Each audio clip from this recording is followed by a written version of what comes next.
'cause I think I'm falling in love. I think I'm falling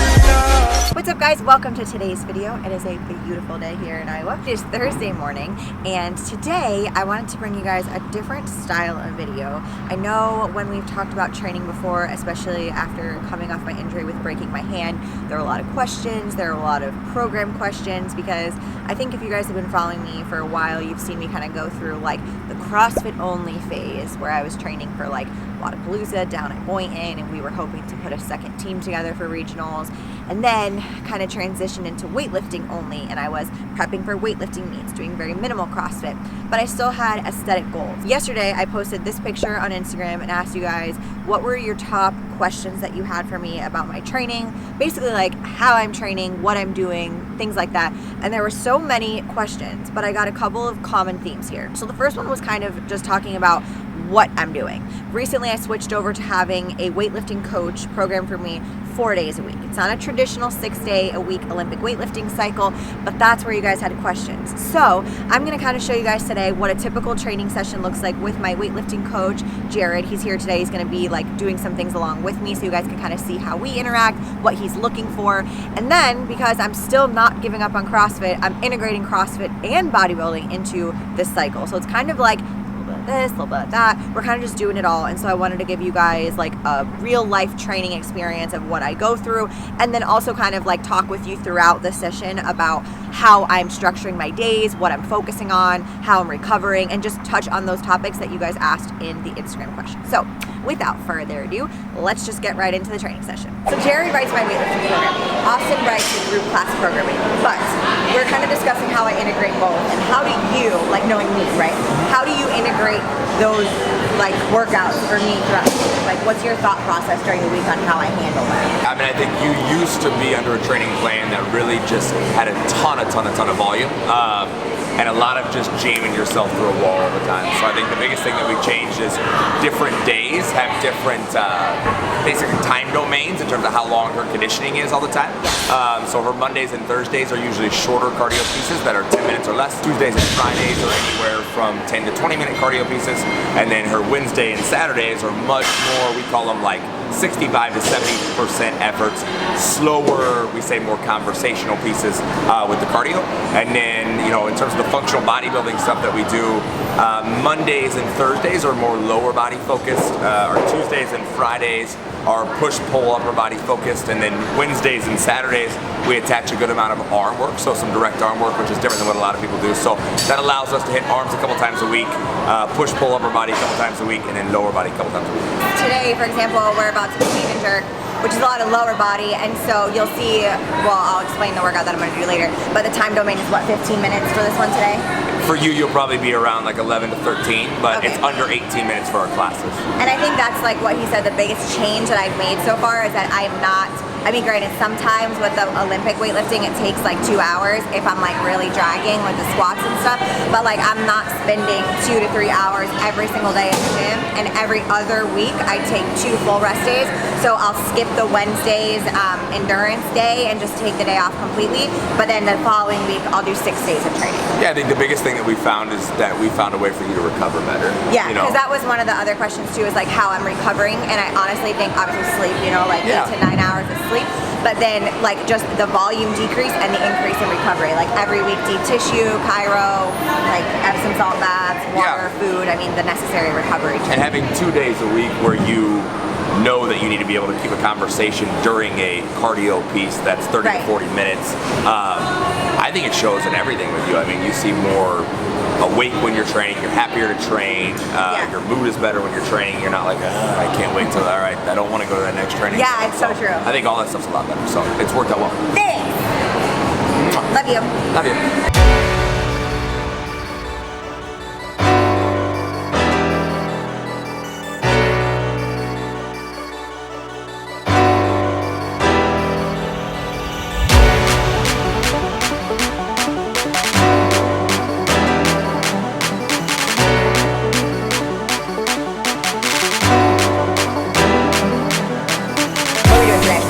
So we're working up to a heavy triple on the clean and jerk. we're doing that because we're at the beginning of our volume phase, so we're trying to accumulate a lot of volume. And doing this is going to create speed under the bar because you're going to get fatigued by that last couple reps. So by that third rep, you're not going to get much pull on it, so you're really trying to work on getting under the bar as fast as you can. Okay, and then on that jerk, the last jerk, you're going to be smoked for it. So on that last jerk, you really got to rely on your technique and drive the bar as high as possible in the air. Okay, and get under it on your split.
Done with the triple clean and jerks.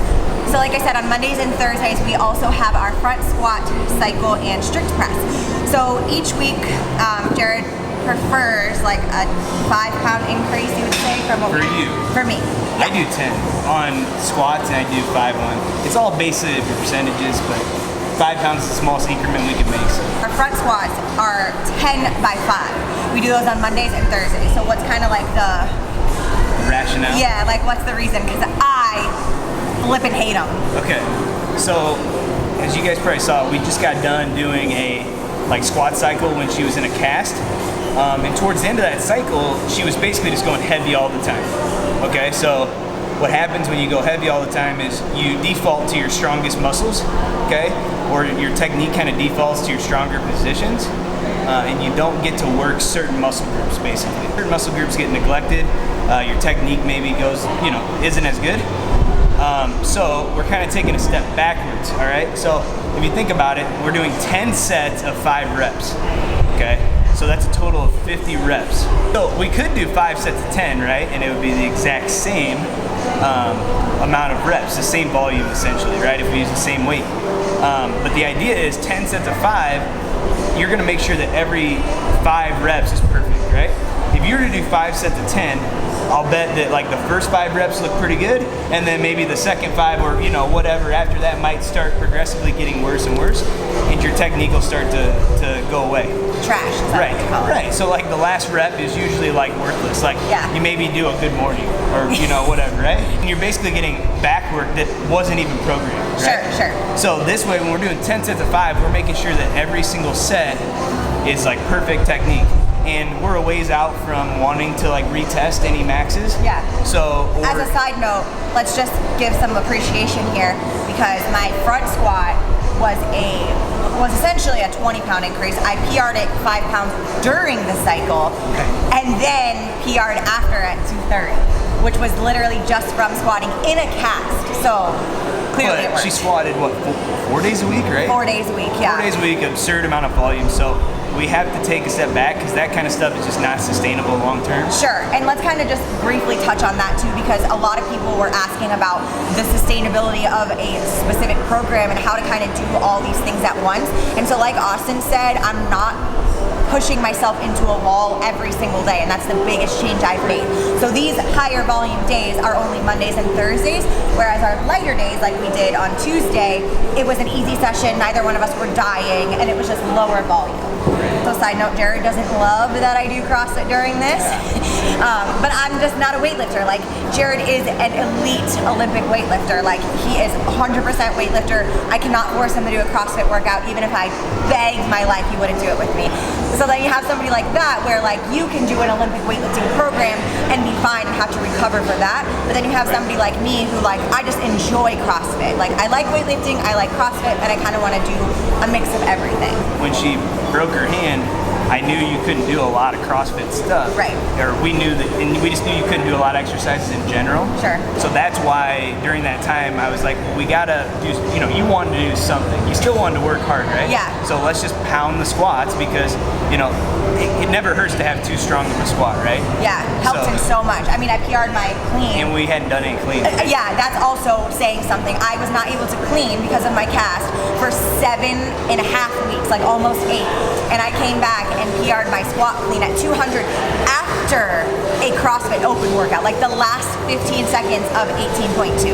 So I mean, that just goes to show you that, like, seriously, my strength has improved so much throughout this cycle, but I'm also making sure that I'm smart about it and not like, I'm not gonna do this today and then go do, a 30-minute squatting workout after that. That's just contradictory. So what I'm gonna show you guys after is a body weight style workout. Oh my gosh, bring him here. We interrupt this video to bring you the cutest thing of all time. Please hold. Oh my God. I hope he pees in. I hope he does too. Oh. Well, now that we know I'm chopped liver here. Bye. We'll resume the squats later. Look at his snoot. Look at his snoot. Look at it. Thor, look at your snoot. It's so cute. He doesn't have Frito feet yet. Not yet. He will. Is it Fritos or popcorn? It's Fritos. It's Fritos. Really? Yes. Vote now in the comments below. Vote now. Daddy. Go get Daddy. What's he doing? Look at his feet. Oh, what that?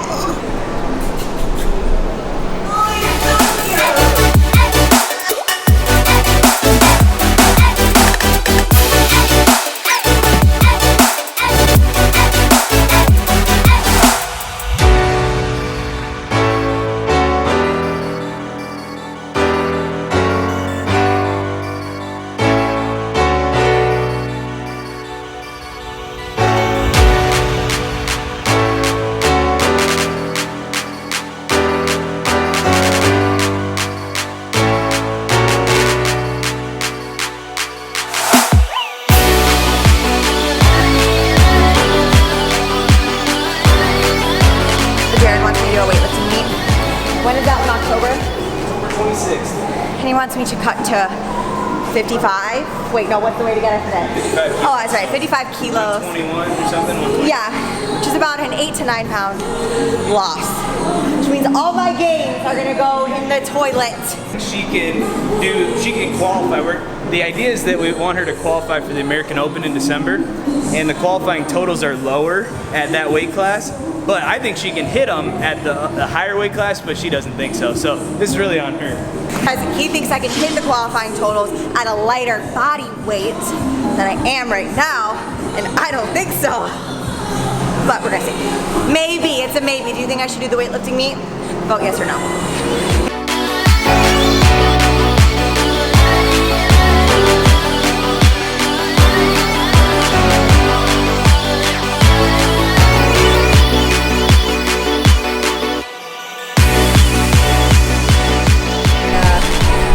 I got this little baby wrist wrap on there because it doesn't really hyperextend all the way since my hand injury. The hand's doing fine, the wrist is just the slowest recovering part to this whole thing. So, still working on it, but we're in PT twice a week now. Gonna finish that up soon and hopefully I'll have full range of motion by the time I'm done with that. All right, so today's workout portion is just a simple 4-time, like Austin said. This should probably take me between 11 and 13 minutes maybe. This is a lower body dominant workout. So we have 20 box jumps, 40 deadlifts, 80 air squats, and then again 20 box jumps, 20 straight leg raises, and 80 walking lunges. So this is all body weight. The one thing that I have noticed, I think, coming off of like a really high intensity CrossFit volume, like, just training cycle prior to breaking my hand, is it really takes a lot for me to get my heart rate up really high and like actually feel like I am like really working hard. And that's kind of a downside to doing so much volume, because I'll do like a regular class workout and I'm like, all right, what's next? Like, it's like a warm-up for me, which sucks because I want to be able to utilize our program and have it be enough, but sometimes it's just not. So I'm kind of working on that, and that's why we've been scaling back so that this stuff is going to be enough for me. So with that being said, I'm going to finish up my front squats and overhead press, hit this workout, and call it a day because I have to coach the noon class. I hope that you guys enjoyed this style video. If you did, please give it a thumbs up, and don't forget to click subscribe so you don't miss any other videos. Love you guys, and I'll see you in my next one. Bye.